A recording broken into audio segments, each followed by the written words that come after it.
Thank you, Mr. Mayor. Good afternoon, everybody, and thank you for being here as we discuss Hurricane Milton and the serious threat that it poses to our community.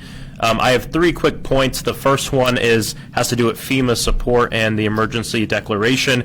I spoke with FEMA earlier today. The White House checked in twice, both yesterday and this morning, on the storm. I want to assure everybody in our community that Florida has strong federal support in terms of this storm and our previous storm and the cleanup that's going on.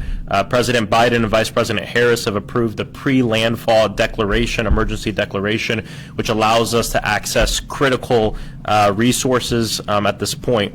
At this moment, there are many federal resources pre-staged already and ready to jump into action. This includes and is not limited to FEMA incident management teams, urban search and rescue teams, 300 ambulances and helicopters, the United States Army Corps of Engineers temporary power team and debris removal team, and much more. I also want to address there's been a lot of dis and misinformation we're seeing online, even in our own community, about resources that are available to individuals directly from the federal government.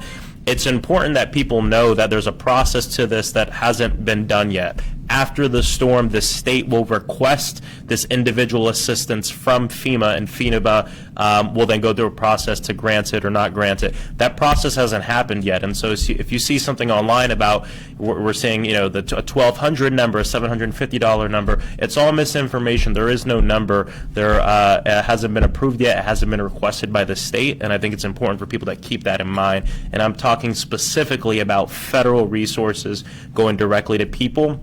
If you want to stay up to date on this, obviously you can stay up to date through local officials. You can also go to repfrost.us/hurricane-prep, and we will make sure to update that just after the storm.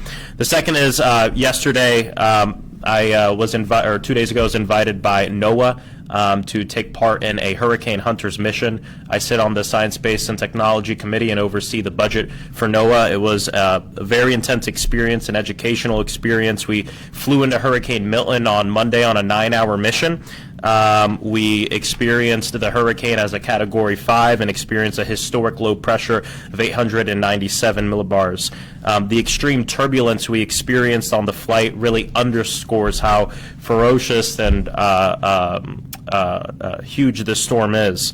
I want to make sure that people don't take this lightly, and I also want to thank the amazing team at NOAA, the scientists and meteorologists, people on these flights that are flying into these hurricanes to give us the data that we need to make sure that we're saving lives. And so a huge shout out to NOAA and the hurricane hunters for the great work that they're doing. I was honored to take part in that flight. The last one is just obviously folks should listen to local officials in the county about what's going on. We heard it from the mayor. Please, once you get home and you get hunkered down, stay home.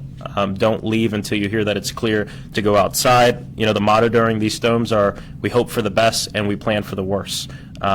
It's almost time for us to hunker down and get through this, and then as a community come together to clean up and making sure that everybody's okay.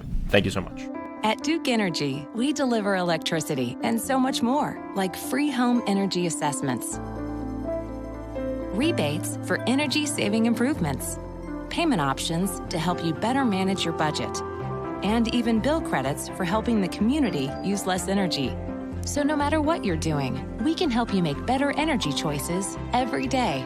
It's just another way we bring power to your life. How much can you save?